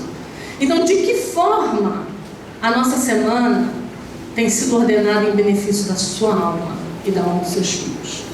Como é que você tem se preparado para o dia mais esperado da semana? Aquele dia que os nossos pais chamavam de dia da feira da alma, o dia de se abastecer para toda a semana, né? Como é que a gente tem feito isso? Então, em primeiro lugar, cuide para que as suas crianças estejam descansadas. Aprenda a conhecer o ritmo da sua criança. Tem criança que fica bem quando está cansada, que ela não reage mal a isso, mas são poucas. A maioria das crianças reagem muito mal a uma noite mal dormida, a estresse de estar fora da caminha dela. As crianças pequenas, principalmente, reagem muito mal a isso, né? Exagerar nas atividades de sábado, não deixar ela tirar aquele cochilinho depois do almoço, ou fazer com que a criança durma muito mais tarde do que de costume, tudo isso pode gerar uma criança chorona, irritada, mal-humorada no domingo, que fica uma criança mais difícil de cuidar dela na igreja, né? Então, o que a gente puder fazer para que ela esteja tranquila, a gente precisa fazer, né? E cada criança é de um jeito, então a gente precisa aprender a conhecer os nossos filhos, né? Tem criança que não toma café de manhã, tem criança que se não toma café de manhã vai ter dor de cabeça. Então eu não posso acordar em cima da hora e correr para a igreja e deixar o menino sem comer, porque vai perturbar, ele vai chorar, ele vai ter dor de cabeça, ele vai vomitar. Então a gente precisa conhecer esses detalhes e se organizar. Mas aí que tá, se a gente não estiver convencida de que todo domingo é um dia dedicado ao Senhor, então a gente vai acabar não sendo consistente, né? Se a gente não entender tudo aquilo que a gente falou antes, o que está sendo falado aqui, a gente não vai ser consistente, porque aí o dia que a gente foi para o aniversário e ele dormiu demais, domingo bichinho, né? Vamos deixar o bichinho dormir, né? Então no domingo a gente não vai para a igreja, a gente fica em casa, porque no sábado a gente abusou. Então domingo a gente não vai para a igreja, domingo a gente profana o dia do Senhor, quebra o quarto mandamento, porque a gente estava se divertindo no sábado. Pode passar. Então vamos lá. Ordene sua manhã de domingo. A manhã desse dia é a mais preciosa da semana e devemos celebrá-la em família, estendendo-se por gerações. Isso é de Obique de novo, tá? Êxodo 31:16 fala assim: pelo que os filhos de Israel guardarão o sábado, celebrando-o por aliança perpétua nas suas muitas gerações. Olha que lindo. Então os filhos de Deus celebram o sábado, o descanso, o dia de estar diante do Senhor, o dia que é o espelho e a imagem do que será a nossa vida eternamente, né? Não entendo como é que tem gente que não gosta do dia do Senhor, né? Não tem prazer em estar na casa de Deus, né? Pois se a gente vai fazer isso a eternidade inteira, né? Então é uma coisa errada, né? Então esse texto de Êxodo 31:16 é maravilhoso, porque ele fala que os filhos de Israel guardarão o sábado celebrando por aliança perpétua nas suas gerações. Dá uma ideia de uma coisa muito boa, não de uma coisa chata, pesada, irritante, mas é celebrando alegremente, né? Então a forma da gente encarar o dia do Senhor também vai impactar a vida dos nossos filhos. A forma como a gente começa o dia do Senhor também é muito importante. Então, não acorda tarde, acorda cedo, acorda mais cedo. Porque os meus filhos eram assim, eu não sei o de vocês, mas eu acho que a maioria das crianças funciona mais ou menos assim. Acordar de supetão e tirar da cama de qualquer jeito e sair carregando, deixa a criança irritada. Não que essa irritação tenha desculpa, né? Porque a nossa irritação não é desculpa do nosso pecado, né? Dele fazer pirraça, dele... Não é. Mas a gente pode evitar provocar os nossos filhos, né, a isso, vamos fazê-lo, né? Se a gente pode acordá-lo mais cedo, se a gente pode deixar o cafezinho da manhã já organizado, para que nada seja feito correndo, a criança reage muito bem quando não é por meio de supetão, de chacoalhão, de sair correndo, e reage muito mal a isso, né? Reage muito mal a isso. Então vamos acordar os nossos filhos com tempo suficiente, vamos dar a ela tempo suficiente para tomar o café da manhã. Minha filha é muito lenta no café da manhã, então acorda antes, para que ela possa tomar o café sem, que esse seja um momento de alegria em família.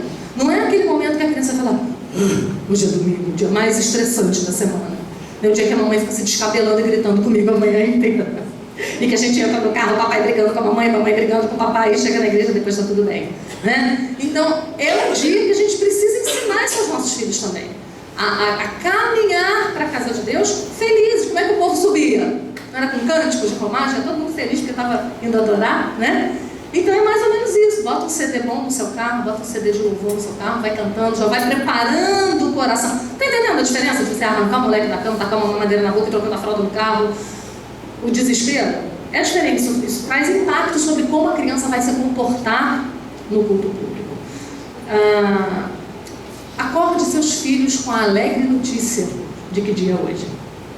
Um dia eu estava hospedada na casa de uma amiga com 3 filhos pequenos, e eu estava no banheiro me arrumando para ir para a igreja, e o quarto das crianças era em frente ao banheiro que eu estava, e eu estava ouvindo ela acordar os filhos. E ela acordou os filhos cantando uma música que eu não sei, eu não conheço, mas cantando uma música tipo, pode ser, alegrei-me quando me disseram vamos à casa. Não era essa não. Mas ela acordou, é como se ela fizesse isso. Ela entrou no quarto cantando, gente, acorda! Hoje é dia do Senhor, quem lembra que dia é hoje? Aí as meninas iam acordando, né? Gente, que dia delicioso, que dia... Vai escolher uma roupa linda, vamos para adorar a Deus. Então vamos bem bonitas, vamos lá, o que vocês... Aí eu fiquei olhando e falei, gente, que coisa linda, né? Plantando amor, propositalmente, não só pelo exemplo dela e do marido dela, não só pelo amor que eles também têm, mas plantando de propósito amor pelo dia do Senhor no coração daquelas crianças. Né? Então aquelas crianças já acordavam cantando, mesmo com sono, mas elas já estavam mais predispostas a estar bem. Né?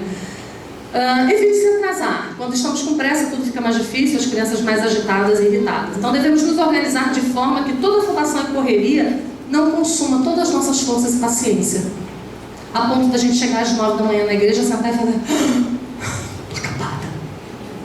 Às 9. Você já está acabado. E aí não tem paciência para lidar com o que vai acontecer ali. O que vai acontecer? Você vai ter que chamar a atenção, você vai ter que mantê-lo ali do seu lado, talvez você tenha que ir lá fora conversar com ele, né? Então você tem que ter paciência para isso. E como você tem paciência para isso? Você foi dormir tarde, acordou atrasada, não tomou café, está descabelada, roupa amassada, brigou com o marido. Muito difícil, muito difícil. Então, quanto mais a gente puder facilitar a nossa própria vida, melhor para a gente, para os nossos filhos, né?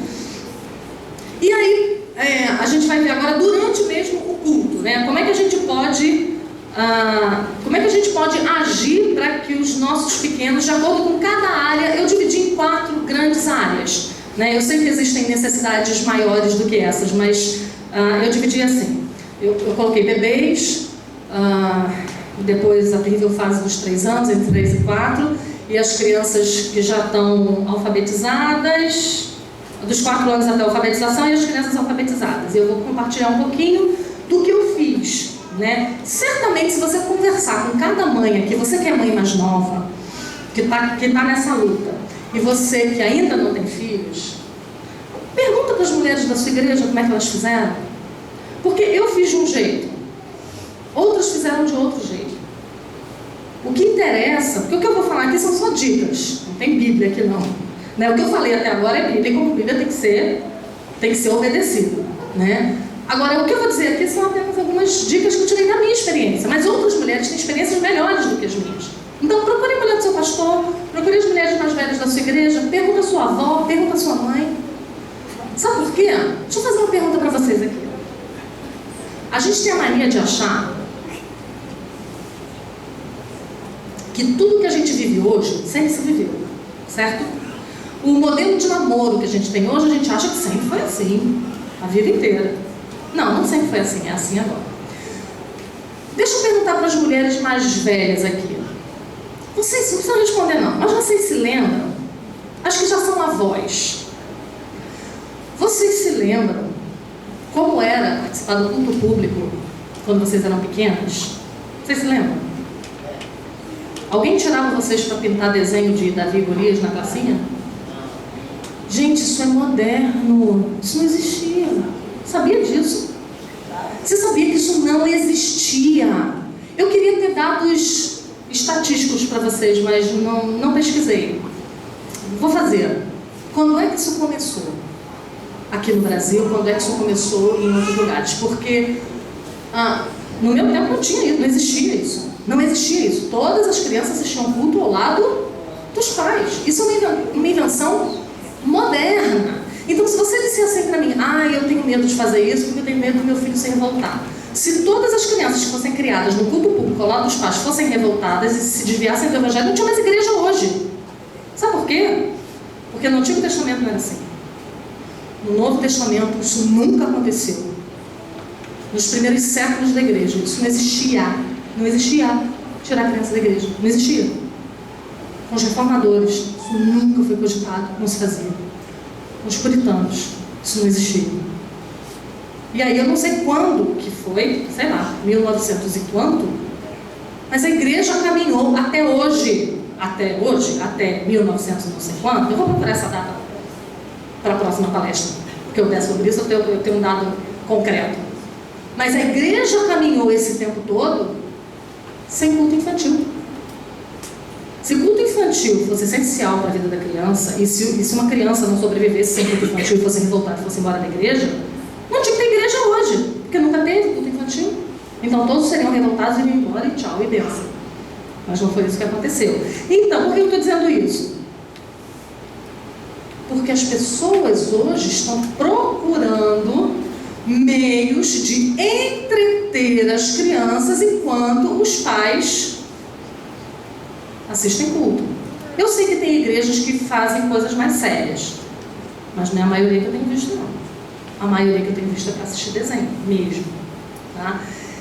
E aí a gente não tem como igreja a desculpa de mandá-los para fora, porque isso sempre foi feito. Não, pergunta para sua mãe, pergunta para o seu avô. Eles sabiam como fazer, porque eles fizeram os filhos deles ficarem na igreja.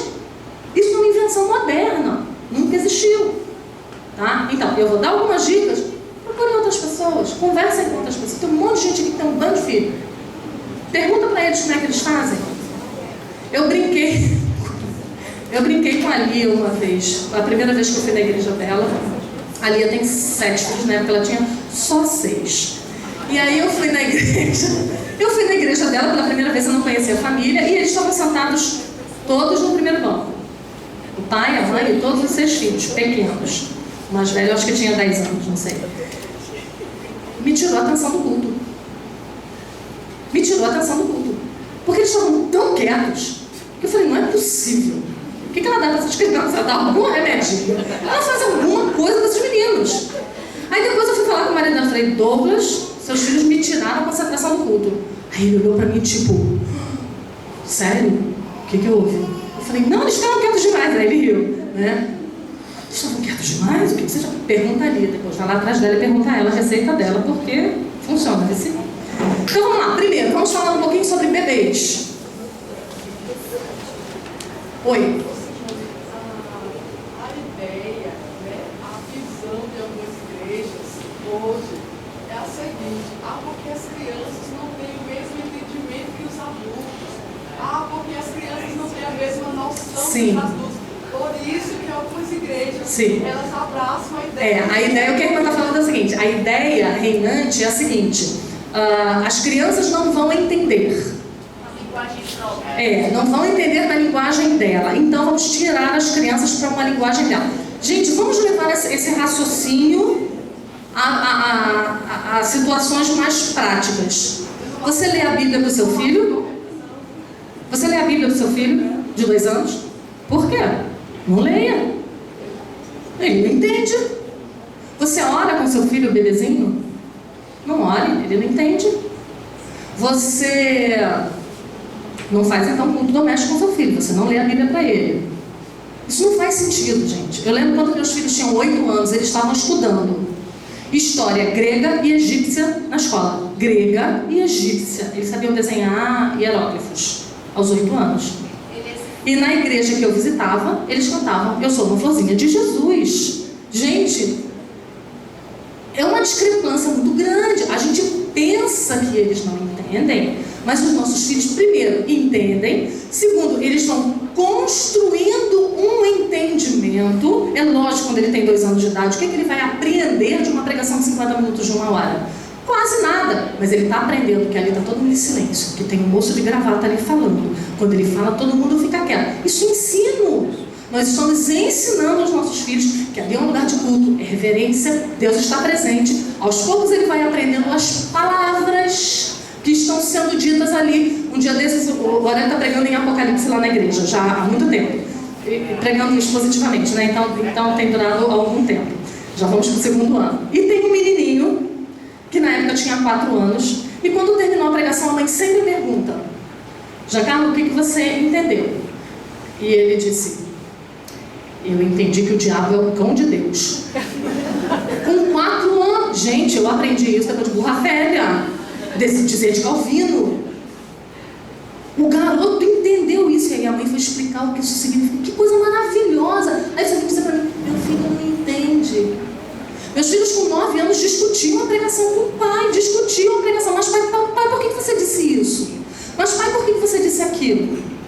Esses dias eu visitei uma família e a mãe estava grávida, ficou enjoada, ficou em casa, estava passando muito mal, ficou em casa. E o pastor, o pai era pastor, foi com os filhos para a igreja. E o Oreb estava pregando nessa igreja, nós estávamos hospedados na casa deles. E o Oreb pregou, e o filho dele, de 10 anos, quando chegou em casa, trouxe o esboço do sermão para a mãe. Mamãe trouxe para você, porque você perdeu a mensagem. Quando eu fui olhar o esboço, Era a pregação, Lorena. Todos os pontos principais estavam escritos naquele papel. Porque o pai ensinou, a gente vai falar isso agora, o pai ensinou desde cedo, desde que ele aprendeu a escrever. Quando você achar alguma coisa que te chame a atenção, escreva. E aí, lógico, entre uma frase e outra, ele perdeu um monte de coisa. Claro, é óbvio. E conforme ele vai crescendo, a concentração dele, o poder de prestar atenção, de aprender, de entender, vai aumentando. Eu vou esmiuçar isso aqui um pouquinho, vamos lá. Então, os bebês, né, já tá aí. Por vezes, as igrejas possuem berçários. Agora, como é que esses berçários devem ser usados? Gente, berçário não é lugar de contar todas as gracinhas que seu filho fez durante a semana e como ele está fofo, como ele está se desenvolvendo, como ele está lindo, todos os remédios que a pediatra dele passou essa semana. Não é. Berçário, o ideal de um berçário é aquele que é lá no fundo da igreja, com espelho, que tem caixa de som, que a mãe corra lá para resolver um problema e volte com seu filho. Tá bom, ele não está resolvendo, ele está doente? Fica lá. Mas fica lá podendo assistir o culto. O berçário não é um lugar onde você vai confinar as crianças. É um lugar que você vai lá, resolve o problema e volta. Ele serve para acalmar a criança, para trocar uma fralda, para dar uma mamadeira, né? Não é o lugar das crianças ficarem brincando e das mães conversando enquanto o culto público solene está acontecendo. E nas igrejas onde não tem esse recurso, porque algumas igrejas não têm esse recurso do berçário, você ir lá acalmar. O que você faz? Levanta. Né? O conselho que eu dou a toda mãe que tem bebê, senta lá atrás. Porque aí você não precisa desfilar pela igreja inteira para sair quando o neném está chorando. Então já fica lá atrás. Chorou, levanta, dá uma sacudidinha, né? Bebê é difícil. Realmente é difícil. Não é simples, é fácil. Não é simples, é difícil, não é fácil. Mas requer de nós investimento. Então, levanta, sacode, senta de novo, né? Treine o seu filho a orar. A gente tem um bebê lá na igreja, recém-nascido, o xodózinho da igreja no momento. E a mãe dele falou para mim, ela ainda não tinha ido à igreja a primeira vez, ele não tinha um mês, ele estava indo para o segundo mês.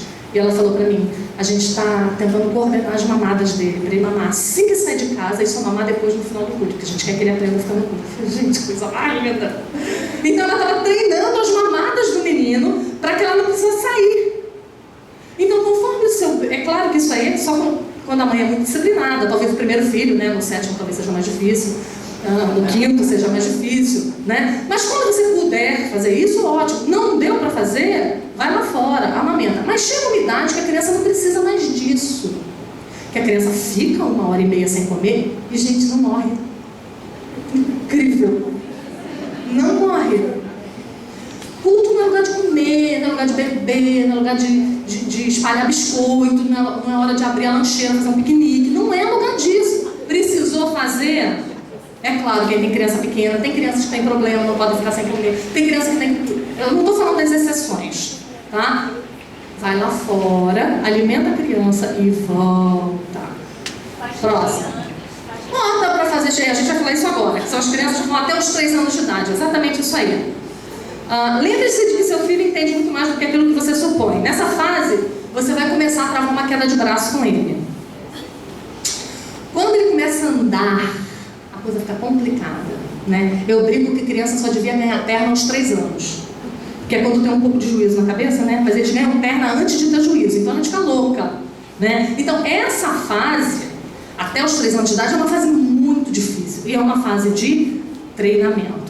Ele vai ter que aprender que ali é lugar dele sentar. E, gente, senta e fica. Porque quando vai ao cinema ver filme de adulto com os pais, porque tem pais que levam, e é de interesse dos pais, as crianças ficam. Eles falam, só mais um pouquinho, aguenta aí, já vai terminar, a gente já vai sair. E as crianças ficam. Tá? Então a gente precisa ir treinando os nossos filhos. Nesse período, é o período que você vai precisar começar a usar a vara se for necessário. Né? É o período que se... Até os 3 anos, conforme ele está maiorzinho, não bebê, né? Vocês entendem, mas uma criança de 2 anos e meio, 3 anos de idade, uma criança de 3 anos de idade pode escrever uma tese sobre o que é desobedecer pai e mãe já. Né? Eles são experts nisso. Né? Então, nessa idade, você vai começar a ter que falar, olha, ou você sossega, ou você para, ou você vai ser disciplinado. Por quê? Porque você está me desobedecendo. né? Eu mandei você parar de fazer isso, isso e aquilo, você não parou, então você vai ter que ser disciplinado. E aí, conforme elas forem crescendo, a nossa preocupação não vai ser só mais de elas ficarem quietas, porque elas vão aprender a ficar.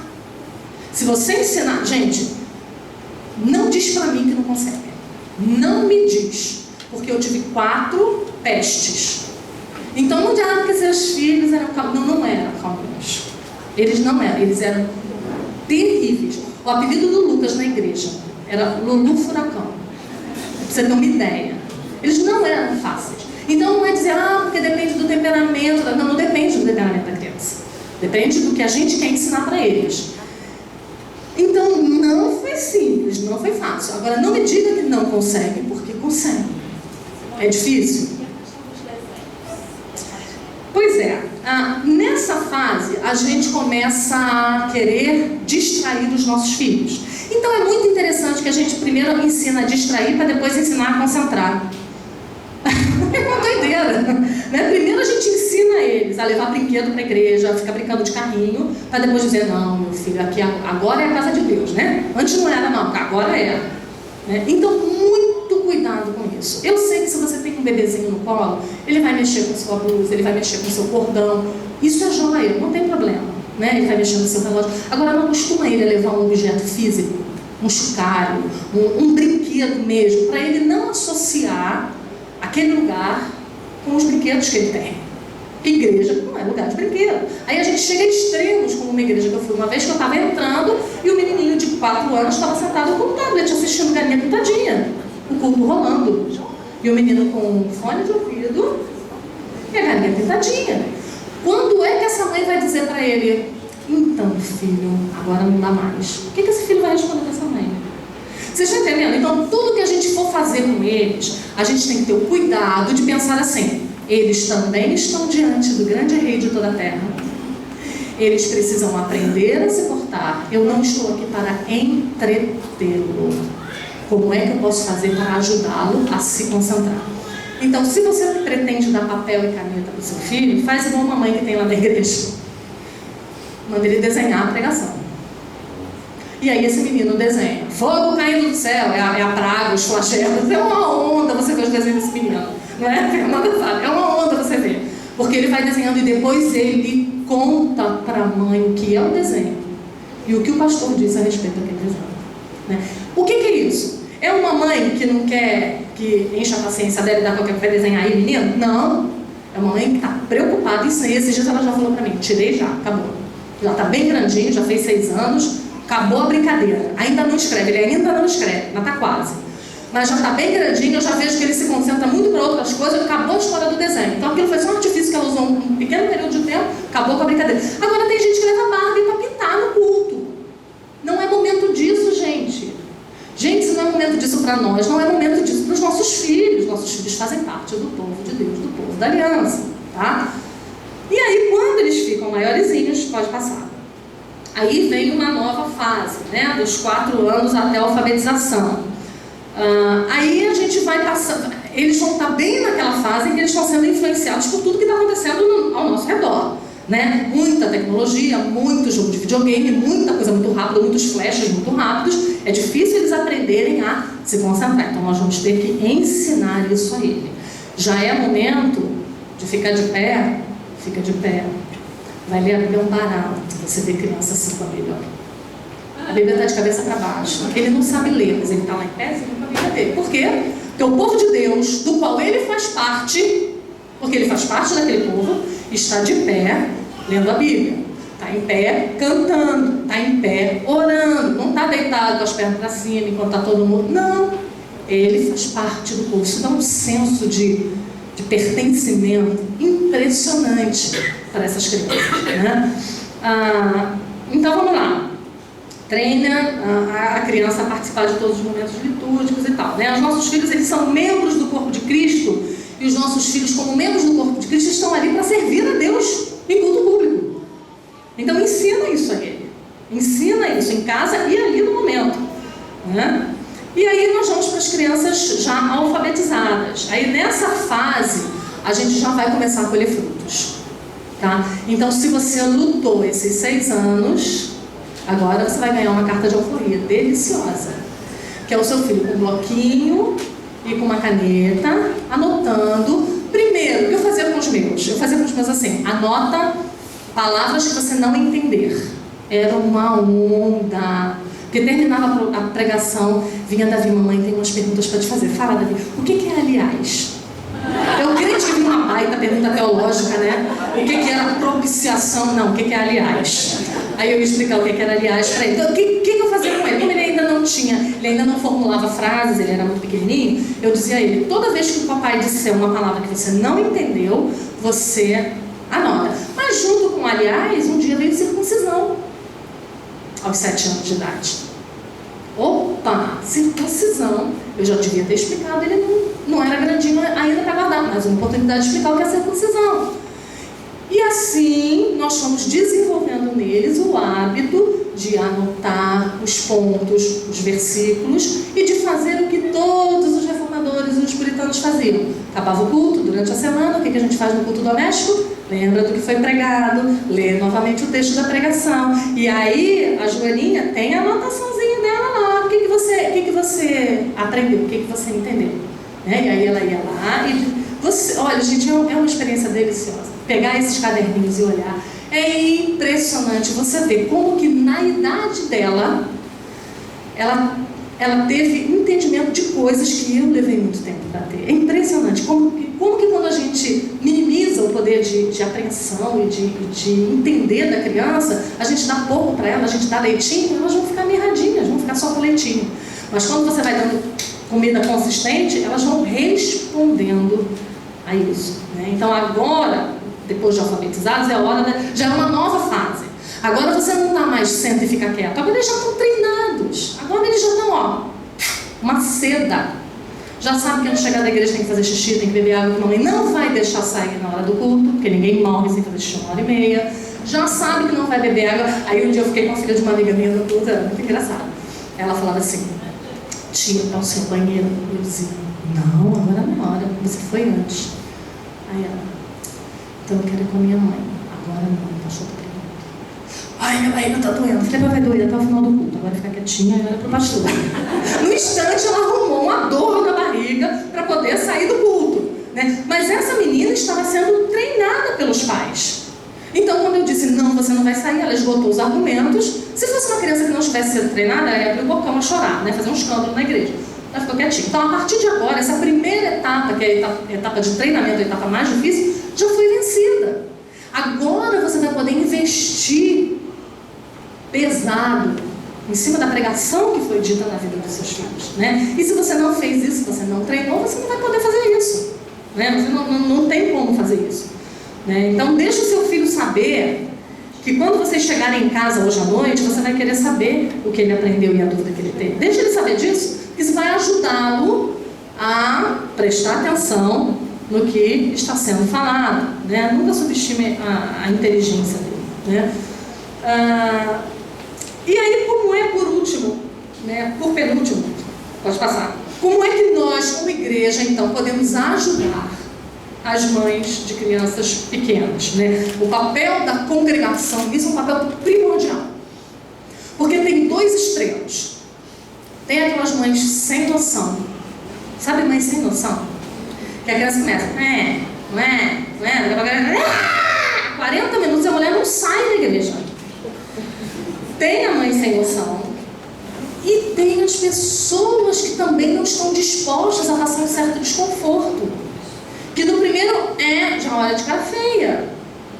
Vocês entendem? Tem que ter um meio termo. Até que a criança possa se adaptar a ficar na igreja. Por isso que eu falei no começo que a gente tem que se policiar para a gente ser disciplinado. Então, quando a criança chorou, não olhe para trás, gente. É só uma criança chorando. Ninguém está cortando o dedo dela, ninguém está maltratando. Não, é sua mãe, é sua pirraça. Não precisa olhar para trás. Provavelmente você até sabe quem é a criança que está chorando. Então não precisa olhar para trás. Que aí você olha quem está lá, olha quem está lá, olha o pobre do pastor já se perdeu na pregação, né? Tirou totalmente a concentração do pastor. Então a igreja tem que ajudar. Então, ao mesmo tempo que as duas coisas, ao mesmo tempo que os pais têm que ter simancol, tem que ter noção que tem hora que tem que levantar, A igreja também tem que entender que não é qualquer da criança que a mãe tem que sair da igreja, né? Que a mãe tem que... Outra coisa, evita brincar com as crianças da sua amiga. A pobre levou 35 minutos para fazer as crianças ficarem quietas. Aí chega você e fala: bebê, quer o brinquedinho da tia? Né? Aí você atrapalha tudo que a pobre mãe fez naqueles minutos. Então não é hora de brincar com a criança. Eu lembro de isso, é muito legal. Quando você aprende isso, eu aprendi isso numa igreja, quando eu estava começando a ter meus filhos. Então eu estava com Israel uma vez, Lucas pequenininho, e Israel bebê, com 8 meses. Aí ele começou a chorar, eu fui pro último banco e fiquei sentada, ele para frente assim, segurando ele, sacudindo ele, né, e o pastor pregando. E aí a menina que estava sentada no último banco virou para trás e foi mexer com ele. O pastor falou: então, Marcelo, terminou? Quando você terminar, eu volto a pregação. Eu morri, né? Morri 3 vezes ali. Assim, não foi culpa minha, ok. Mas o que ele estava fazendo ali? Ele estava ensinando a igreja que aquela criança não era uma parte importante do culto. Aquela criança devia ser solenemente ignorada. Só quem tinha que se preocupar com ela era eu, que era a mãe dela. As pessoas deviam estar prestando culto a Deus, olhando para frente. Então, a nossa postura vai ajudar muito. Porque quando ela mexeu com ele já estava calmo agora, ele já se agitou de novo. Então, nós precisamos evitar fazer essas coisas. Outra coisa que a gente pode fazer: fica atento às mães de muitos filhos. Seja solidária. Senta perto. Senta perto. Fica com o mais novinho um pouquinho. Segura quando ela for levar o outro para dar mamar, né? Então nós somos um corpo, né? Então a gente não pode só querer que a pobre lá com 4 crianças, todas com menos de 5 anos de idade, fiquem quietas para eu poder assistir o culto em paz, né? Eu preciso me envolver como igreja nisso também, né? De dar o meu suporte. Isso não significa levar a criança lá para fora para brincar com as adolescentes da igreja. Isso não significa levar a criança lá para o último banco para juntar 5 meninas para ficar brincando com ela na hora do culto. Não é isso. É sentar ao lado da mãe, para que aquela criança acostume a ficar perto da família, perto da mãe, ou sei lá, no banco da frente, sei lá. Mas ajude aquela mãe a permanecer na disciplina que ela está dando ao filho, né? Não tira a criança de perto da mãe para estragar a criança. Enfim. E por último, os doces frutos que colhemos. Talvez a essa altura você esteja sendo tentada a pensar que seria preferível que o seu filho amasse o culto espontaneamente, né? Que delícia seria sua filha de 3 anos falar para você: mamãe, não vejo a hora de passar 2 horas sentada de perninha cruzada ouvindo o pastor falar. Ela não vai dizer isso, nem aos 3, nem aos 5, nem aos 10. Ela não vai dizer isso, né? Então a gente precisa aprender que essa é uma obrigação nossa, desenvolver o hábito neles. E nós é que somos instrumentos de Deus na vida deles, para que Deus faça a sua obra. Por isso, não desanima. Investe, chora, ora, disciplina, conversa com seu marido, conversa com seu pastor: o que eu posso fazer, o que eu estou fazendo de errado, né? Essa é a pergunta que toda mãe de criança pequena se faz: onde é que eu estou errando? Eu não sei mais o que fazer com esse menino, né? Peça ajuda às mulheres mais velhas da sua igreja. Aí eu vou dizer, reproduzindo o que Joel Bick fala nesse livro aqui, o Evangelho para os Filhos da Aliança: trabalhe pela alma dos seus filhos como se a salvação deles dependesse de você. Como se, porque não depende. Depende da ação do Espírito Santo de Deus. Mas trabalhe tão arduamente pela salvação dos seus filhos, para que ele ame o culto, para que ele ame a palavra de Deus, para que ele ame o culto doméstico, para que ele ame a leitura bíblica. Trabalhe tão arduamente como se disso dependesse a salvação deles. E outra palavra de consolo: se eles virem o amor que você tem pelas coisas de Deus, muito provavelmente eles vão te imitar. É isso que Deuteronômio fala. Abra comigo, Deuteronômio, capítulo 6.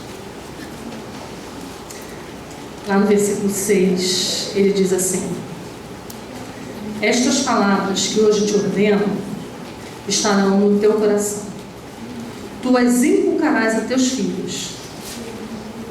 E aí continua: Só que eu queria que você pulasse comigo para o verso 20, que diz assim: quando o teu filho no futuro te perguntar dizendo: o que significam os testemunhos, estatutos e juízos que o Senhor, qual é a palavrinha que está aí? Nosso Deus vos ordenou. Aquele filho chama o seu Deus de nosso Deus. Aquele filho entendeu que tudo que está acontecendo ali faz parte dele, é dele, as promessas também são para ele. Então, o que são esses estatutos, papai? Me explica. Ele ainda é uma criança, ele está perguntando ao pai o que significa tudo isso. O que são os estatutos e os juízos que o Senhor, nosso Deus, nos ordenou? Então, que Deus tenha misericórdia de nós, queridas, e nos ajude a nos ter paciência com os nossos filhos e com os filhos dos outros, né? Para que nós possamos ter a graça de ver os nossos filhos amando o dia do Senhor, amando ir ao culto, amando ouvir a pregação, amando conversar sobre a pregação. E isso, em parte, está nas nossas mãos. O papel de ensiná-los a amar o dia do Senhor e a amar o culto. Vamos orar? Senhor, nós te adoramos, ó Pai, porque o Senhor não exclui os nossos filhos desse momento que é tão solene, que é um momento onde o Senhor resolveu se mostrar à tua igreja através da pregação, que é o momento do culto. Lá no Salmo 133, quando ele fala como é bom e agradável os irmãos viverem em união, ali está falando do culto solene, como é bom esse momento. É como o óleo que desce sobre a barba de Arão, é como o orvalho no Monte Sião que gera vida. Ali ordena o Senhor a sua bênção. Que preciosidade, ó Deus, é sermos chamados a fazer parte do culto ao Senhor. Que preciosidade isso é para nós, ó Deus. E que alegria temos de ver os nossos filhos conosco nisso, Senhor. Isso é um privilégio que nós teremos que te agradecer eternamente, ó Pai. Podermos olhar para o lado e ver agora adultos, aquelas crianças que nós tantas vezes insistimos para ficar quieto, para abrir a Bíblia. Agora vemos esses adultos amando o Senhor, temendo o Senhor, desejando, às vezes até mais do que a gente, que o domingo chegue logo, para que ouçam a tua palavra e sejam edificados por ela. Muito obrigada por isso, Senhor, isso é bênção vinda da tua mão, Deus. Mas, Senhor Deus, a tua palavra ela também nos conclama a usar os meios que o Senhor estabeleceu para isso, ó Deus. Lá em Romanos 10, a tua palavra fala que a fé, ela vem pela pregação, e a pregação da palavra de Cristo, que ali é a exposição da palavra de Cristo. Então a fé só poderá vir ao coração dos nossos filhos através da pregação do Evangelho, Pai.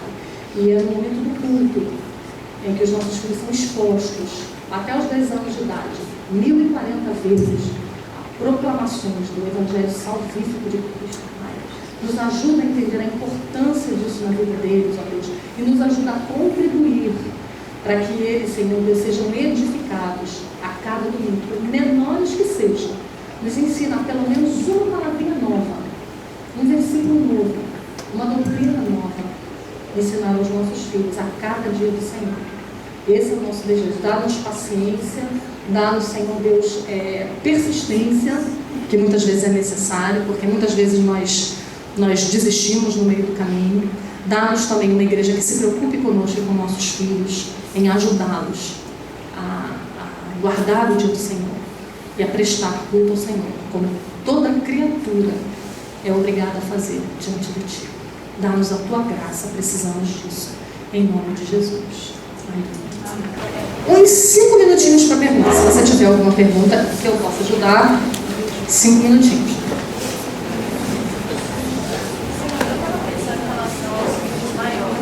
Sim. Então, assim, se for abordar com muito Sim. mas nós percebemos também, você falou, precisamos primeiro amar para que os nossos filhos amem, né? Acho que é importante.